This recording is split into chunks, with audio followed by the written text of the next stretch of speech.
engulfing the Italian economy is well documented, not least in the first part of this evening's programme. The new Prime Minister, Mario Monti, has the unenviable task of pushing through a swingeing austerity package in an attempt to head off looming bankruptcy.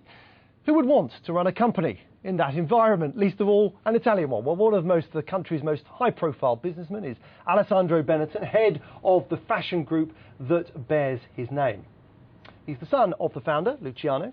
Alessandro Benetton took control of the company back in 2007. He's also the chairman of the private equity company 21 Investimenti, which he founded after leaving the investment bank Goldman Sachs in 1992. It invests in medium-sized French and Italian businesses and manages around €1 billion of assets. Alessandro Benetton is here, resplendent in Benetton, in the gherkin, to talk about the Eurozone and everything.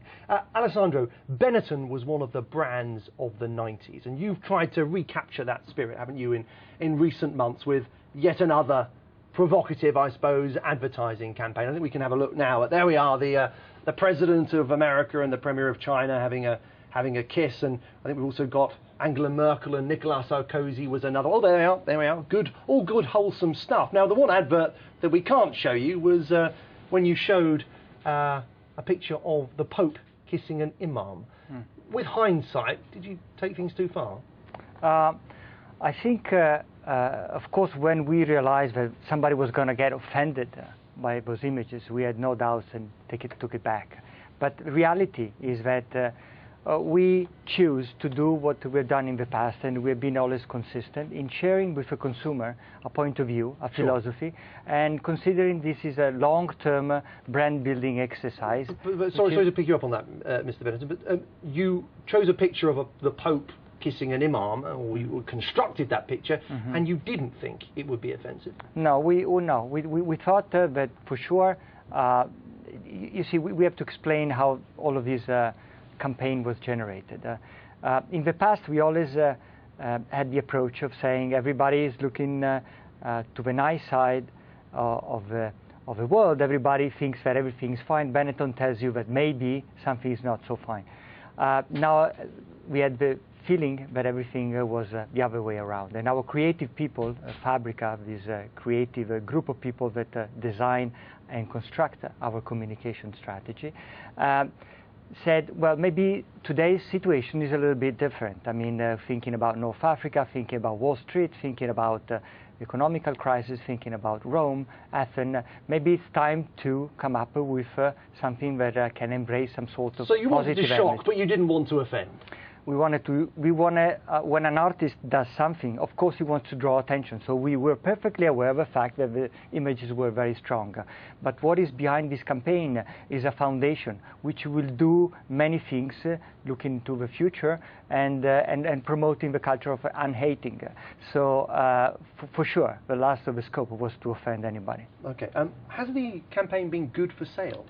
As I said, we have chosen this policy of considering what we call the institutional campaign to be separated from product or fashion campaigns. So these campaigns are on a worldwide basis, well recognized. And let me tell you that the younger generation through the web has told us, through some statistics that we have gathered, that has told that more than 80% of the younger generation did approve and had a positive sentiment into the message. So they took this. So they like your ads, but are they buying more of your clothes? I think that is something that you have to measure long term. Fortunately, we are a family-owned company, and one of the privileges and the advantages that we have is that we can think long term. So we have a lot of Indian consumer, a lot of young Brazilian consumer that liked it, and we think that potentially that is going to be market share for us. Yes. One of the reasons you ran that ad campaign was because you wanted to revive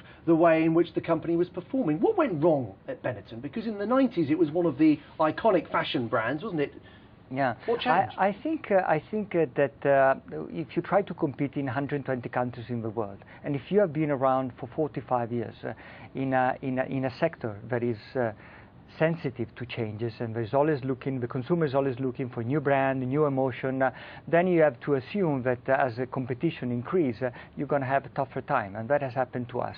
Having said that, I'm fairly convinced that the heritage that we have, product-wise, communication-wise, and the value of a brand is going to help us a lot, especially to go through this crisis that we live in the marketplace today. In terms of we heard today, Diageo, one of many companies that are clearly preparing for a potential breakup of the euro. Most of your market is in Italy and the rest of Europe. How would a breakup of the euro affect your company? What are you doing to prepare for that? First of all, as a private citizen and as an individual, and with a little but enough knowledge about the political and economical life of the country, I strongly hope that that does not happen. I think that in a global environment, Europe needs to put the forces together and stay as a united program.